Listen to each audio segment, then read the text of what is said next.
तो आज हम किस फिल्म की गहराइयों में उतर रहे हैं? बात हो रही है आने वाली एक्शन थ्रिलर वॉर 2 की।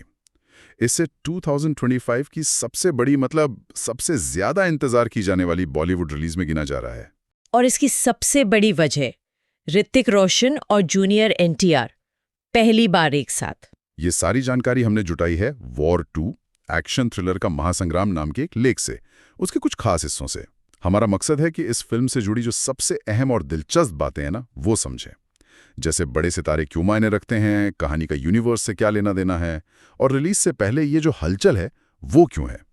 तो शुरू करें फिर। हाँ बिल्कुल। देखिए, ये सिर्फ 2019 की जो हिट थी वॉर, उसका सीक्वल भर नहीं है। ये असल में यशराज फिल्म्स का जो स्पाई यूनिवर्स बन रहा है ना, YRF स्पाई यूनिवर्स, उसकी छठी किस्त है।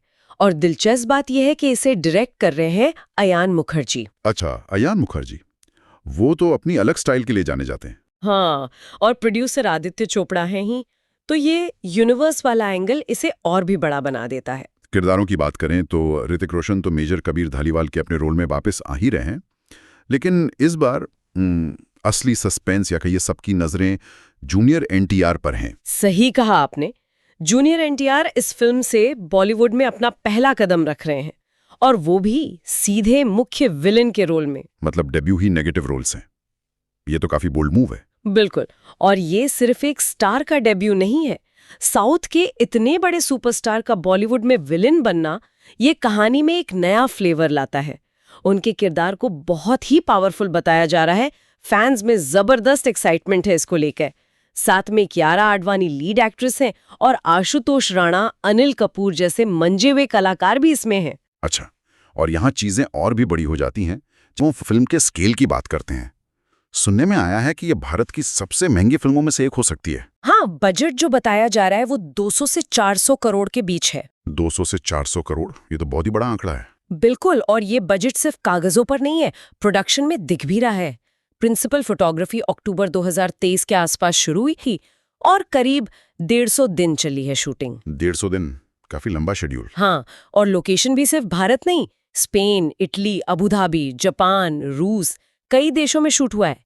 ये ग्लोबल स्केल दिखाता है कि मेकर्स किस लेवल का विजन लेके चल रहे हैं। मतलब पैसा सिर्फ स्टारकास्ट पर नहीं बल्कि दुनिया भर में फिल्माए गए एक्शन सीन्स और विजुअल्स पर भी खूब लगा है। हाँ, खासकर क्लाइमैक्स।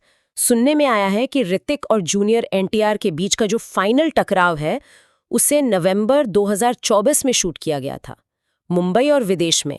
करीब 20 दिन लगे सिर्फ उस हिस्से को शूट करने में। ओह, तो क्लाइमैक्स बहुत ग्रैंड होने वाला है। लगता तो यही है।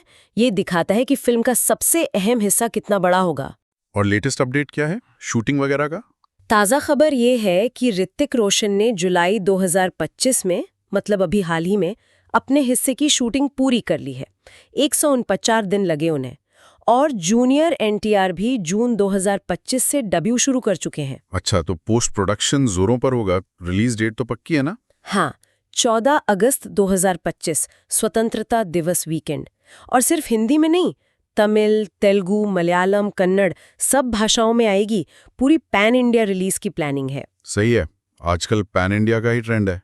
और देखिए, मई 2025 में जूनियर एनटीआर के जन्मदिन पर जो टीजर आया था ना, उसने तो माहौल ही बना दिया था। जबरदस्त एक्शन दिखा उसमें, ट्रेन फाइट्स, धमाके, और सबसे जरूरी कबीर और जूनियर एनटीआर के किरदार के बीच की वो टेंशन, उसकी एक झलक मिली। हाँ, वो टीजर काफी इंटेंस था। फिर जो हाल में ट्रेलर आया, उसने कहानी की थोड़ी और परतें खोली। किरदारों के रिश्ते, विजुअल इफेक्ट्स का लेवल, वो सब और साफ हुआ। तो ये सिर्फ एक्शन नहीं बल्कि किरदारों की टक्कर पे भी काफी फोकस लग रहा है। अच्छा, एक और बात जो फैंस के बीच खूब चल रही है, वो ऋतिक और जूनियर एनटीआर के बीच एक डांस ऑफ सीक्वेंस की अफवाह। क्या ये सच हो सकता है? मतलब दो इतने बेहतरीन डांसर्स का आमना सामना। हाँ, ये चर्चा तो है। अगर ऐसा होता है तो ये क्लाइमैक्स से पहले का एक आइकॉनिक मोमेंट बन सकता है। सोचिए जरा, कमाल होगा वो तो। वैसे मार्केटिंग स्ट्रेटजी भी थोड़ी अलग है इनकी। दोनों हीरो प्रमोशन में एक साथ नहीं दिख रहे हैं। हाँ, ऐसा क्यों? शायद मेकर्स चाहते हैं कि दर्शक उनकी जो ऑन स्क्रीन भिड़ंत है ना, उसका पूरा मजा वो पहली बार सीधे बड़े पर्दे पर ही लें।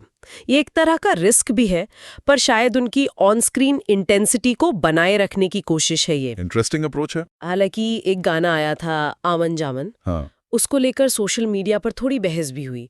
कुछ लोगों को कोरियोग्राफी या केमिस्ट्री शायद उतनी पसंद नहीं आई। अच्छा, तो थोड़ी मिलीजुली प्रतिक्रिया भी है। हाँ, थोड़ी बहुत तो रहती ही है। तो इन सारी बातों को अगर हम समेटें तो क्या तस्वीर उभरती है? वॉर 2 सिर्फ दो बड़े सितारों की टक्कर वाली फिल्म लग रही है या कुछ और? देखिए, ये सिर्फ दो सितारों की टक्कर से कहीं ज्यादा लग रही है। ये YRF स्पाई यूनिवर्स का एक बहुत बड़ा महत्वाकांक्षी प्रोजेक्ट है। इसमें इंटरनेशनल स्केल का एक्शन है, शानदार लोकेशंस है और टॉप क्लास प्रोडक्शन वैल्यू का वादा तो साफ दिख रहा है। ये सिर्फ फिजिकल लड़ाई नहीं, बल्कि विचारधाराओं और स्किल्स की भी टक्कर लग रही है, और उसे निभा रहे हैं दो कमाल के एक्टर्स। इससे ये सिर्फ एक एक्शन फिल्म नहीं रह जाती, बल्कि एक इवेंट फिल्म बन जाती है। सही कहा। 14 अगस्त की रिलीज के साथ ये यकीनन आज के भारतीय सिनेमा की एक अहम फिल्म साबित हो सकती है। बिल्कुल। और जाते जाते एक सवाल सोचने के लिए छोड़ जाते हैं। जब दो इतने दमदार एक्टर्स जिनकी अपनी अलग जबरदस्त फैन फॉलोइंग है, अपना अलग स्टाइल है, जब वो पहली बार पर्दे पर टकराएंगे, तो क्या उनकी केमिस्ट्री उम्मीदों से भी आगे निकल जाएगी, या फिर ये टकराव सिनेमा के पर्दे पर एक बिल्कुल नई तरह की प्रतिद्वंद्विता को जन्म देगा? सोचना होगा।